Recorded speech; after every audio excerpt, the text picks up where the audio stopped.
अच्छा जी, विवेक कह रहे हैं कल कल ना बड़ी ज़्यादा मैंने कुछ चीज़ें कही जिसके ऊपर ये लोग बड़े ज़्यादा ट्रिगर हुए पड़े हैं। मैंने कहा था कल हम मैच देख रहे थे, आपने tournament player of the tournament वाला। तो आप देख रहे थे जी। नहीं, मुझे मैसेजेस आए हैं काफ़ी सारे। अच्छा, आपको मैसेजेस आए हैं। अच्छा, वो चल रहा था, उसमें आए 4 नाम आए, उसमें साजिदा फरहान का नाम नहीं था, संजू सैमसन थे, विल जैक्स थे और 2 प्लेयर्स और थे। I do not exactly remember the names. तो मैंने उसमें ये कहा कि एटलीस्ट नॉमिनेशन में साजिदा फरहान का नाम होना चाहिए था because he scored a lot of runs. नहीं है? है वो किधर है? 8 प्लेयर्स में साहिबजादा का भी नाम है। अच्छा, वो टीवी पे 4 चले थे, फिर 4 या 5 चले थे, उसमें नहीं था। तो मैंने यहाँ पे बैठ के कहा था कि जिस बंदे ने आके रिकॉर्ड बना दिया है, रिकॉर्ड ब्रेकिंग रन्स बना दिए हैं, सेंचुरीज मार दी हैं 2, उसको एटलीस्ट नॉमिनेशंस में तो होना चाहिए। मुझे यही एक्चुअली मैसेज आए हैं कि गजाल ने ये बोला है, तो ये देखें ये, और फिर ESPN पे भी वो लगा हुआ है, तो उस पे वो बकायदा उन्होंने स्क्रीनशॉट भेजे हैं। बहुत अच्छी बात है अगर है तो, क्योंकि कल से लोग मेरे पीछे पड़े हैं, अभी भी कह रहे हैं कि गजलू भाई wanted Sahibzada Farhan in player of the tournament nominees. इनको भी नहीं पता कि फिर मतलब है वो नॉमिनीज में है। If India got knocked out in group stages and Sanju scored 400 would we consider him? I don't think. Different in mindset, team over individual brilliance. मैं तो कहता हूं अगर इंडिया, मैं एग्री करता हूं इस बात से। नहीं, अगर इंडिया चला जाता, बायर और संजू ने 400 किए होते तो I would consider him as a player, as a nominee. देखें, बात ये है कि आपकी कौन सा प्लेयर आपको एंड तक लेके जा रहा है। ठीक है, एक तो होती है कलेक्टिव परफॉर्मेंसेस होती हैं, एक इंडिविजुअल होती हैं। अगर आप इंडिविजुअल परफॉर्मेंस में 170 रन हो रहे हैं, 100 आपके हैं उसमें से, लेकिन टीम नहीं जीत रही, तो मेरा ख्याल वो 100 का कोई फायदा नहीं है। ठीक है, वहाँ पे ये होता है कि यार बाकी टीम ने क्या करना है, लेकिन स्टिल अगर आप 100 कर रहे हैं, जो कि आप देखें जब पाकिस्तान वाला मैच था, इंग्लैंड सॉरी श्रीलंका वाला, जिसमें फ़खर और साहिबजादा खेल रहे थे ऊपर, तो मुझे ऐसा लगता है कि 16 ओवर में जो पाकिस्तान रन बनाए थे वो ज़्यादा होने चाहिए थे, मुझे ऐसा लगता है। 176 से ज्यादा थे, 170, हाँ 170 समथिंग थे, लेकिन 176 15.4 ओवर्स में पहली विकेट गई थी 176 पे। यही मैं आपको कह रहा हूँ, संजू की अगर आप कल बैटिंग देखें ना, संजू को पता था कि पीछे पावर अभी हिटिंग पड़ी हुई है, आपके पास बेहतरीन दुनिया के प्लेयर पड़े हुए हैं, तो उन्होंने अपने 100, हालांकि वो 150 भी कर सकते थे कल, बिल्कुल जिस तरह से वो खेल रहे थे, उन्होंने चांस लिया, उन्होंने कहा ठीक है यहाँ बॉल मिल रहा है, उन्होंने मारा। हालांकि बाउंड्री उस साइड की बड़ी थी, कैच हो गए, आउट हो गए, लेकिन उन्होंने दूसरों के लिए रास्ता खोला। दुबे ने खेला, पांड्या ने खेला, अच्छा खेला सारे। आई एग्री उस बात से। ये चीज मैं कह रहा हूँ कि ये चीजें, लेकिन where did Sahibzada Farhan play selfish, और कहाँ पे उसके रन्स टीम की मदद के लिए नहीं थे? ये देखिए, टीम फेलियर तो it's a totally different thing, team के काम नहीं आए।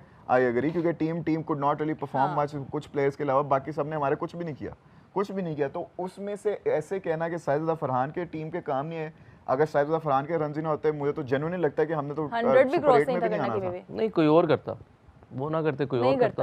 हमारे किसी की फॉर्म ऐसी नहीं थी कि वो साहिबजादा फरहान की तरह आगे। ये हम इस वक्त कह रहे हैं क्योंकि वो कर चुके हुए हैं, हम इसलिए कह रहे हैं, कोई और भी कर सकता था तब।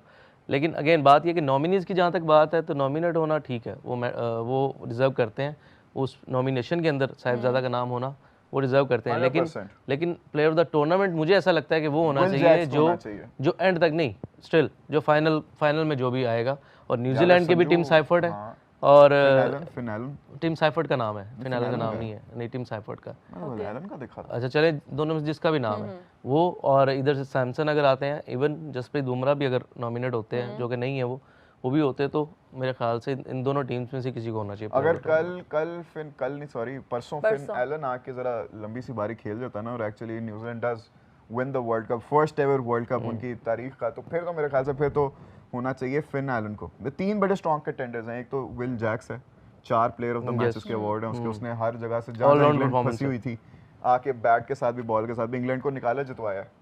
संजू सैमसन भी अगर फाइनल इंडिया जीत जाती है, वेरी स्ट्रॉन्ग कंटेंडर। और फिर तीसरा फिन एलन। मेरे ख्याल से इन तीनों में से अगर डिपेंडिंग है फाइनल कौन जीता है और किस तरह की दोनों की परफॉर्मेंस आती है, अगर दोनों की नहीं डिसेंट आती तो फिर it should go to Will Jacks, वरना तो इन दोनों में से किसी एक को, जो कि फिन एलन मेरे। लेकिन मैच जो भी हो, दोनों डिजर्विंग टीम है, दोनों ने थ्रू आउट बड़ी जबरदस्त क्रिकेट खेली है।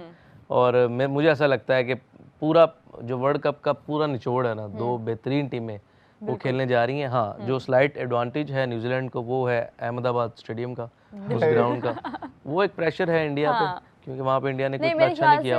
इंडिया प्रेशर नहीं ले रही, इंडिया नहीं ले रही प्रेशर, क्योंकि सेमीफाइनल में बहुत स्टैट्स जो कहते हैं ना, स्टैट्स का देखें, आप जो मर्जी कह लें मुकद्दस, जब as a team as a player आप जा रहे होते हैं ना किसी सर्टन ग्राउंड में, और उसका आपका रिकॉर्ड उस पर अच्छा नहीं होता, तो आपके बैक ऑफ द माइंड ना कहीं ना कहीं वो चीज़ होती है, सर्टन प्लेयर्स के अगेंस्ट, सर्टन बॉलर के या बैटर के अगेंस्ट और सर्टन टीम के अगेंस्ट, ये हमेशा बैक ऑफ द माइंड आप प्रेशर होता है हाँ। कि यार यहाँ पे इस टीम के खिलाफ हमने अच्छा नहीं किया हुआ था, इससे हम इस तरह से मैच हार गए थे, कोई ना कोई प्रेशर हमेशा होता है। अगेन जो अच्छा खेलेगा वो जीतेगा, बड़ा ज़बरदस्त मैच होगा। वैसे आपको क्या लगता है, आपने सच सच बताना है, न्यूजीलैंड या इंडिया, कौन जीतेगा? मुझे ऐसा लगता है कि न्यूजीलैंड जीतेगा। अच्छा, मैं बैक करता हूँ कि इंडिया जीतेगा, लेकिन अब इसमें फिर से ये सारे मेरे पीछे पड़ जाएंगे। I want New Zealand to win. यार ये आप ये दोहरा पॉलिटिकल यार, हाँ हाँ, पॉलिटिकल जवाब ना दें, स्टेटमेंट दे दिया इसने। बचाने के लिए अपने आप को नहीं, कमेंट से मैं- आप जो आपको comments लगता मैं है तो वो अपने बताएं। आप को फेंक रहा हूँ उनमें, मैं जो कह रहा आपको हूँ लगता है वो मैं बताएं, चाहता हूँ कि छोड़ें। न्यूजीलैंड जीते। हाँ बस ये बताएं। तो बस बात मैं खत्म चाहता हूँ ना। न्यूजीलैंड जीते, लेकिन मुझे आप लगता भी है चाहते इंडिया हैं जीतेगी। न्यूजीलैंड? नहीं मुझे लगता है, चाहता नहीं, मुझे लगता है न्यूजीलैंड जीतेगा। और आप चाहता चाहते है क्या हैं इसलिए। कि कौन जीते? मैं तो अच्छी क्रिकेट देखूं, जैसे कल मैंने पूरा मैच देखा, तो क्या यही मैं मजेदार देखूंगा। मैच अच्छा, मतलब दोनों की बहुत सीधे अच्छा। सीधे fighting बात है कि match था। वोट न्यूजीलैंड की तरफ है और आप देखिए, लोगों मैं को आपको लग रहा है कि बताता हूँ। न्यूजीलैंड जीतेगा, लेकिन मुझे लगता है कि इंडिया जीतेगा। मैं आपको वैसे बता देता हूँ, दोनों टीम्स का अगर हम कंपैरिजन करें ना, एज अ फैन अगर मैं देखूँ, तो मुझे इंडियन जो प्लेयर्स हैं ना, खास तौर पे जो बुमराह है, मैं उनका बड़ा ज़बरदस्त फैन हूँ। बिल्कुल। तो मुझे तो बड़ा अच्छा लगेगा परफॉर्म करें, वो मैच जितवाएं अपनी टीम बैक को, टू जैसा बैक वो वर्ल्ड कप्स, जिस तरह उन्होंने पहले First ever जिताए थे। team। तो मैं तो पसंद करता हूँ इंडियन कुछ प्लेयर्स हैं, उनको बड़ा पसंद करता हूँ, लेकिन न्यूजीलैंड एक तो डिजर्व करती है जिस तरह से वो खेलते हुए आ रहे वर्ल्ड हैं, कप होगा। और एक एडवांटेज भी उनको हो रहा है कि 3-4 महीने से वो ऑलरेडी इंडिया में है और उन्होंने अच्छी क्रिकेट भी खेली है, अच्छी खासी क्रिकेट खेली है, T20 भी बहुत उन्होंने अच्छी टफ टाइम खेली दिया है। था इंडिया को, ODI सीरीज जीती थी, उसके अलावा वर्ल्ड कप उन्होंने बड़ा ज़बरदस्त खेला है।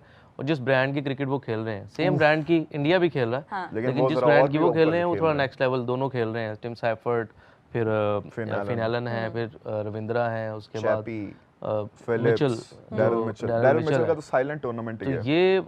ये ऐसे प्लेयर हैं जो on the day, Daryl Mitchell बहुत अच्छा खेलते हैं इंडिया और बहुत पाकिस्तान अच्छा के खेलते अगेंस्ट। हैं, बहुत अच्छा खेलते जब बात आती है इंडियन बॉलर्स की, पाकिस्तान बॉलर्स की, उनको बहुत अच्छा खेलते हैं, उनको सूट करती हैं। है ये सीरीज में उन्होंने बड़ा अच्छा खेला था, 100 मारे तो थे। मुझे ऐसा लगता है कि स्लाइड एडवांटेज है न्यूजीलैंड को, और मुझे लगता है कि न्यूजीलैंड जीतेगा। अहमदाबाद की पिच के बारे में तो बताएं जरा आप, किस तरह की पिच है, और अगर इंडिया टॉस जीता तो उसको पहले बैटिंग करनी चाहिए या बॉलिंग करनी चाहिए? देखिए मुझे ऐसा लगता है कि इंडिया पहले बैटिंग, जो भी टॉस जीतेगा वो बैटिंग ही करने जाएगा पहले। ओके। शायद कहीं ना कहीं ड्यू का फैक्टर आए दूसरी बॉलिंग में, तो दोनों टीम शायद देखेंगे। हमने ये भी देखा, कल भी हमने ये देखा, कल कल आपको न्यूजीलैंड लगता है कि इंग्लैंड ने को पहले बैटिंग करनी चाहिए थी, पहले बॉलिंग नहीं करनी चाहिए थी? नहीं, रन्स थोड़े ज़्यादा थे, रन्स थोड़े ज़्यादा हो गए। जो आखिरी ओवर का डिसीजन था, मुझे लगता है कि वो बुरा था विल जैक्स का। अगर 15 से 18 रन आते आखिरी ओवर में, तो शायद देखें 7 रन से वो आ रहे हैं, तो वही 7-8 रन अगर कम आते तो मैच डिफरेंट हो सकता था। तो डिसीजन तो बिल्कुल ठीक था उनका। उसकी रीज़न ये, एक तो फ्लैट विकेट था, दूसरा ड्यू का फैक्टर एक उन्होंने जेन में रखा हुआ था कि चेजिंग ड्यू हो टीम सकती है, 60% ऑफ द मैचेस वहां पे जीती हुई तो है। जीती भी थी। तो सारे स्टैट्स तो उसी के हक में थे जो टॉस जीता और पहले बॉलिंग करता। तो डिसीजन उनका ठीक था। इंडिया ने एक्स्ट्राऑर्डिनरी क्रिकेट ज़रूर खेली है, दुबे ने बड़ी ज़बरदस्त बैटिंग की। हालांकि आप देखें दुबे स्पिन के अगेंस्ट बहुत अच्छा खेलते हैं, फास्ट बॉलर शॉर्ट पिच पे बड़ा ज़्यादा फंसते हैं वो, लेकिन वहाँ पे इंग्लैंड ने कोशिश ज़रूर की कि दुबे आए, उन्होंने फास्ट बॉलर ले आए अपना, लेकिन फास्ट बॉलर जब आता था, ज़्यादातर संजू ने उनके बॉलिंग खेली है, तो संजू मारते थे फास्ट बॉलर्स को। क्या मारा, तो Back foot पे वो punch कहीं ना किया कहीं ना सामने इधर इंग्लैंड उधर। को ये चीज़ समझ ही नहीं आ रही थी कि अब स्पिनर के साथ जाएंगे, फास्ट बॉलर के साथ जाएंगे, क्योंकि दोनों एंड से रन हो रहे थे। आदिल रशीद के पहले 2 ओवर बड़े अच्छे थे, आखिरी 2 ओवर में रन आ गए उनको, वो दुबे ने उनको आड़े हाथों ले लिया, फिर संजू ने भी हिट की, फिर पांड्या ने भी हिट की। तो उसके बाद फिर ऑफ स्पिनर का पांड्या के सामने बॉलिंग करना वो नहीं समझ आता। वहाँ पे आपको ओवरटन से ओवर करवाना चाहिए था। मैं हमेशा कहा मैडी के आखिरी ओवर कभी भी आप स्पिनर को क्यों देते हो? नहीं दे यार सकते मत आप। दो, क्यों दे रहे हो आप, क्यों दे रहे हो? वो बहुत बड़ा रिस्क था जो कि टोटल बैकफायर किया इंग्लैंड पे। उसमें शायद 23 रन आए हैं उस ओवर में, बड़े ज्यादा आए तो थे, 23 रन बड़े ज्यादा, 17-18 आए थे मेरे ख्याल से। 23 रन, उससे भी ज्यादा आए थे। 23, 3 छक्के 1 चौका था उसमें। अनबिलीवेबल।